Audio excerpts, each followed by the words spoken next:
Hey there, Laker fans. Welcome to another episode of Lakers Detailed.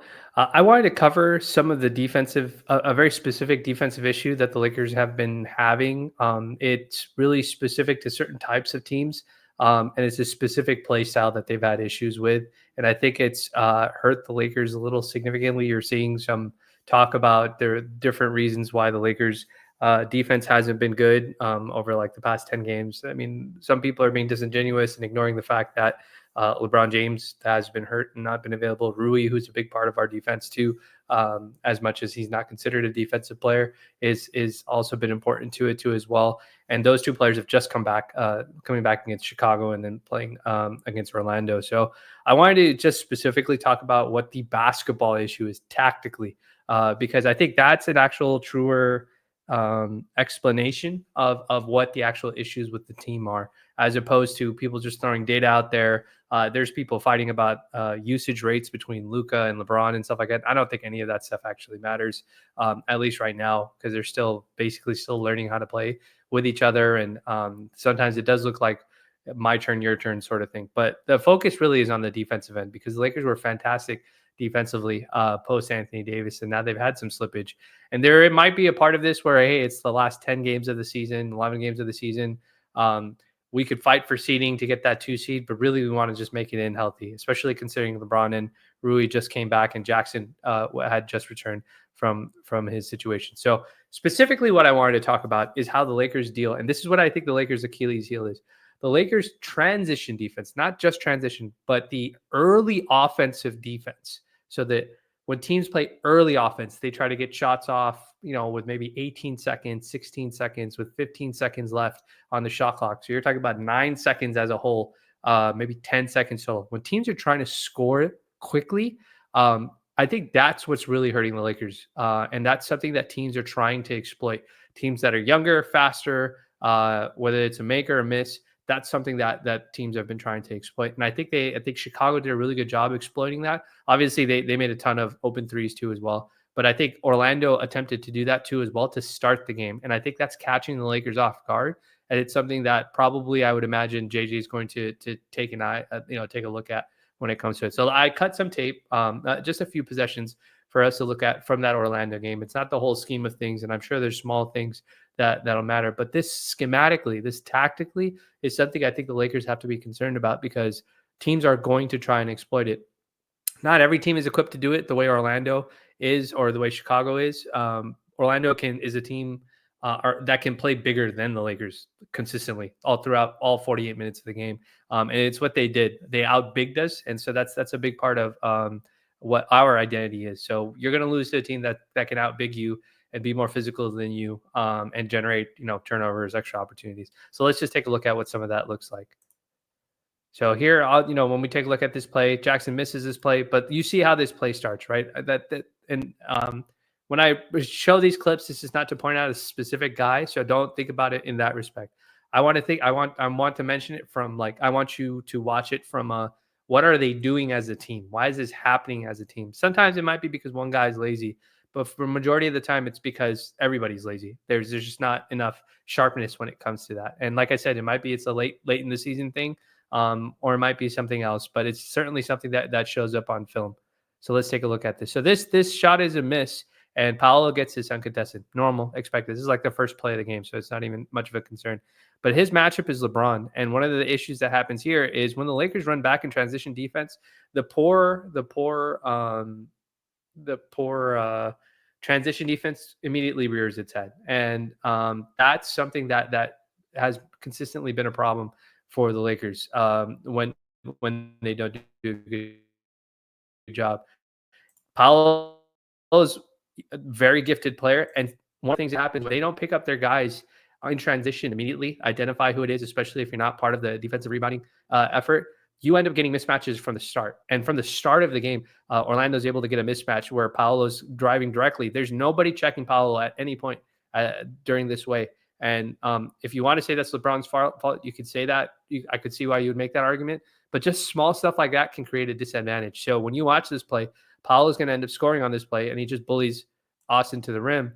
And, if you were watching this like from a casual viewer's perspective, you would see it and you'd be like, well, Austin's got to be better. I mean, Austin's not as big as Paolo, so that can cause issues. But that's a good example, just from the start. That's an example of the early transition offense that's bad. Now, I want you to take note of this.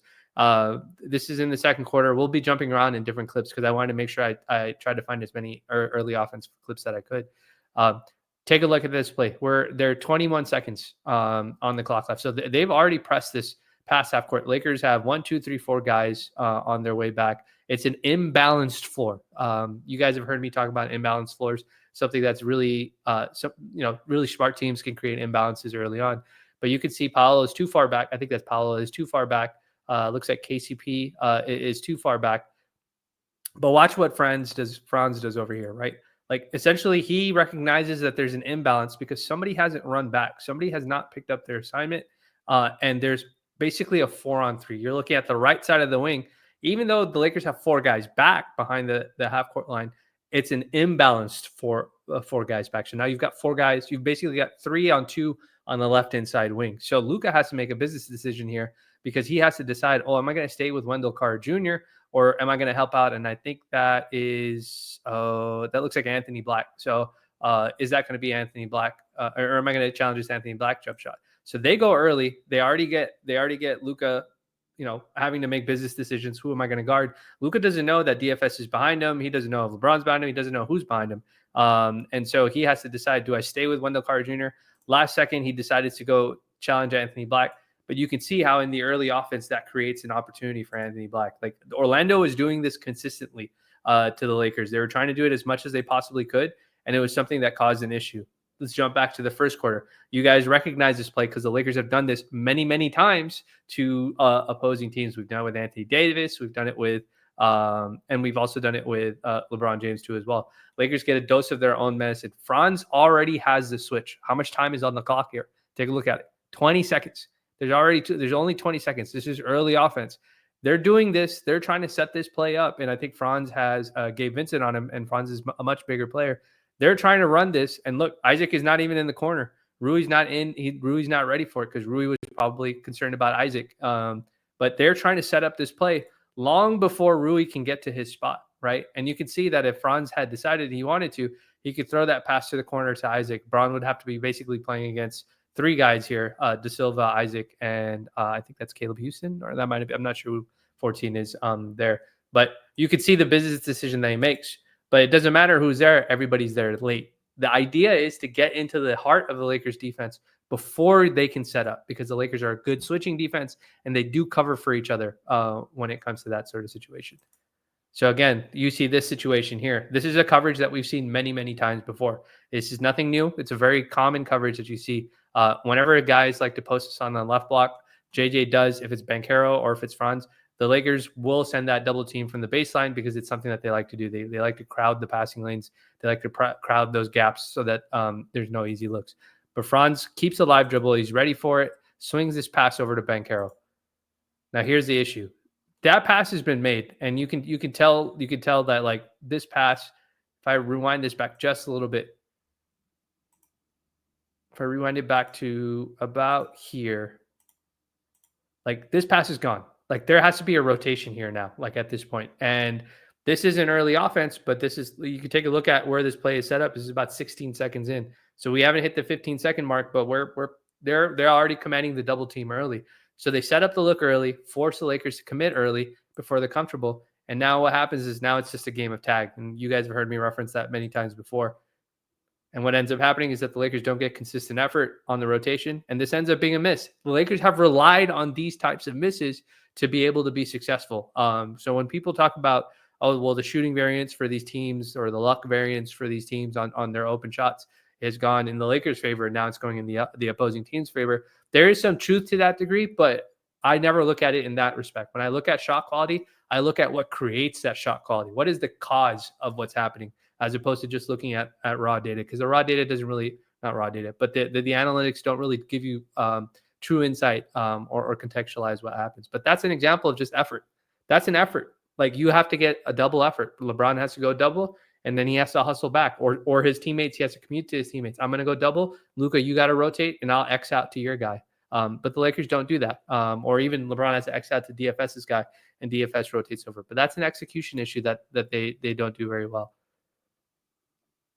So continuing on, again, this is a great example. This is early in the game. The reason why I'm jumping back and forth is to break up what you guys are, what you got, like what you guys are expecting to see when you guys watch these videos. Let's start back.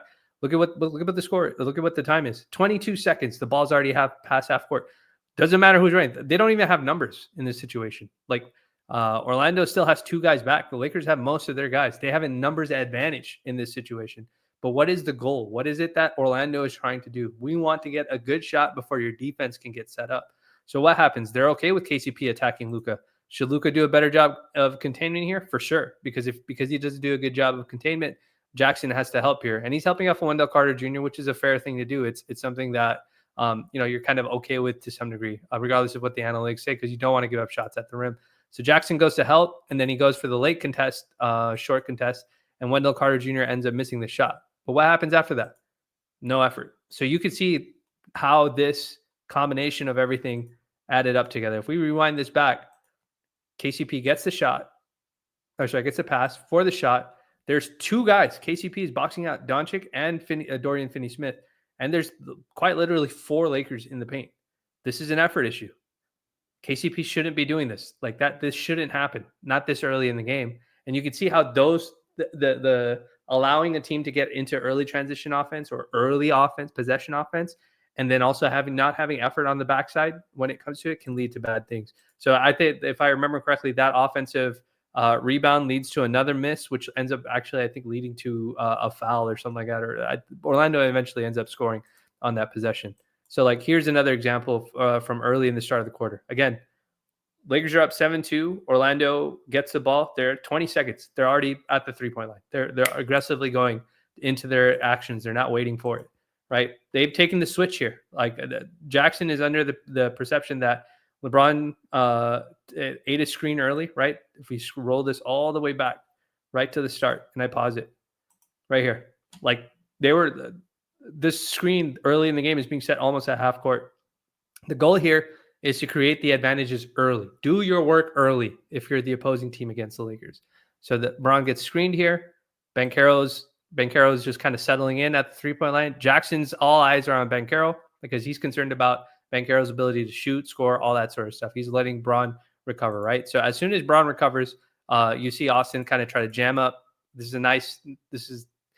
I respect Austin because Wendell Carter Jr. is a strong MFer, and so I know that's not a comfortable thing to do. But again, just ball watching here. Reeves does his job. Everybody's done their job. Jackson's backing up because he knows he's going to have to box out. Wendell Carter Jr. But what happens? Ron doesn't commit, doesn't do anything.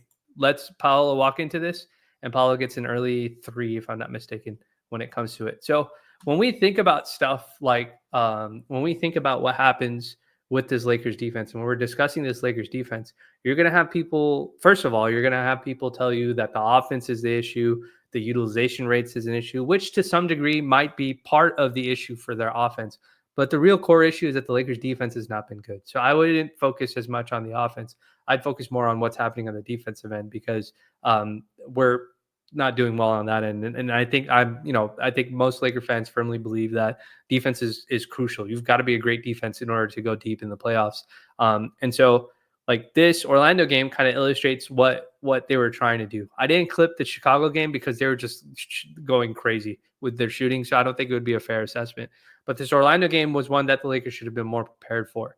And they weren't. And they did a really poor job getting back early in transition. They did a really poor job eliminating some of those easy looks that teams like to generate for themselves, that Orlando was trying to generate for themselves against the in the early offense.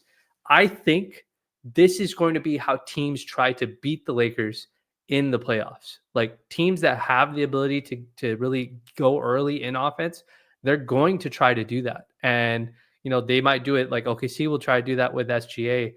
Memphis will try to do that with John Morant. Teams that have dynamic guards that they think that can kind of push the pace, you can certainly see them do. Houston will try to do that with Amen Thompson. They will try to do it with their guys, with Jalen Green. This specific issue is an issue that the Lakers have had even with the Houston Rockets when we played them.